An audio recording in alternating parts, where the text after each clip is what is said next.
In the quiet coastal town of Riverside Bay, there lived a young woman named Emily Carter. Riverside Bay was the kind of place where everyone knew everyone. The sea whispered secrets to the shore every night, and the dusty road leading out of town only carried people away, it rarely brought them back. Every evening, as the sun dipped into the ocean, Emily sat on the old wooden bench outside her mother's house, her eyes fixed on that road. She had been watching it for 10 years. Waiting for Daniel Brooks. Emily met Daniel when they were both just 21. Daniel was ambitious, restless, and always talking about the city, Stonebridge City, a place of glass buildings, fast money, and endless opportunity. Emily was different. She was calm, grounded, and deeply loyal. She loved Riverside Bay, but she loved Daniel more. Their love grew quietly. Long walks by the shore. Shared dreams under the stars. Promises spoken softly, as if they were sacred. One night, Daniel held Emily's hands and said, "I can't stay here forever. I need more. I need to become something." Emily nodded. "I wait," she said without hesitation. That was the first promise she made to him. When Daniel finally left for Stonebridge City, the entire town saw him off. He carried a small suitcase and dreams far bigger than Riverside Bay. At the bus stop, he hugged Emily tightly. 2 years, he said. Just 2 years. I'll come back, and we'll start our life together. Emily smiled through her tears. I'll be here. She didn't know that this would be the moment her life would split into before waiting and after waiting. The first year was filled with hope. Daniel called often. He sent messages late at night, talking about his struggles and dreams. Emily saved every message, replayed his voice notes, and read his texts like prayers. She worked at the local bakery and helped her mother at home. Every coin she saved, she imagined was for their future. The second year came and went. Daniel's calls became fewer. Work is crazy, he said. I'll explain everything soon. Emily believed him. She always did. By the third year, the call stopped. Completely. No messages. No letters. No explanations.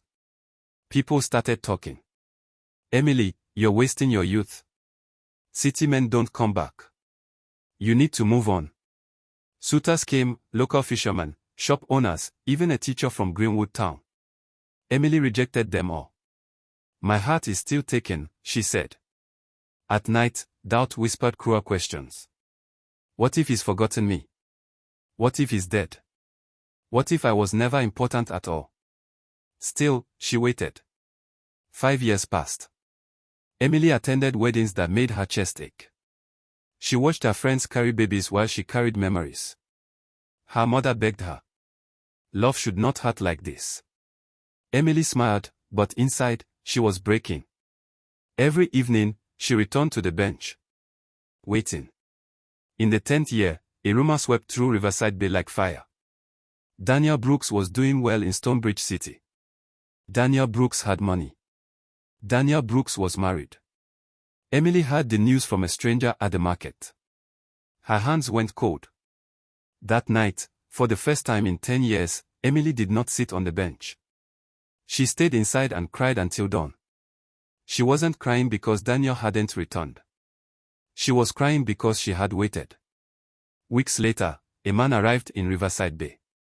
His name was Michael Brooks, Daniel's younger brother. He asked to see Emily. When they sat together, Michael spoke carefully. Daniel didn't plan to abandon you, he said. He got involved with the wrong business. He lost everything. When he finally recovered, shame kept him away. Emily listened silently. And the marriage, she asked. Michael sighed. She helped him survive. But he never stopped talking about you. Emily felt something strange, not relief, not anger, but clarity. So I gave 10 years of my life to a man who couldn't face me, she said quietly. Michael nodded. That night, Emily made a decision. She stopped waiting. She enrolled in a small business program in Lakeside City. She opened a seaside cafe using her savings. She began living, not hoping. People noticed the change. Emily laughed again. She glowed. She became someone she barely recognized. Then, one evening, a letter arrived. It was from Daniel. Daniel returned to Riverside Bay quietly. He was older, thinner, humbled. They met by the shore where they once dreamed. Daniel apologized. I loved you, he said. But I wasn't strong enough. Emily looked at him for a long moment. I waited 10 years for you, she said.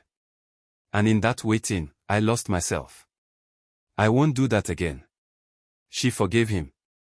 But she did not return to him. Months later, Andrew Miller, a widowed marine engineer who often visited the cafe, began spending time with Emily. Andrew didn't make promises. He showed up. Love came slowly, but honestly. Emily married Andrew under the open sky of Riverside Bay. Daniel attended the wedding quietly, with respect. And for the first time, Emily felt peace. Emily waited 10 years for a man who never returned.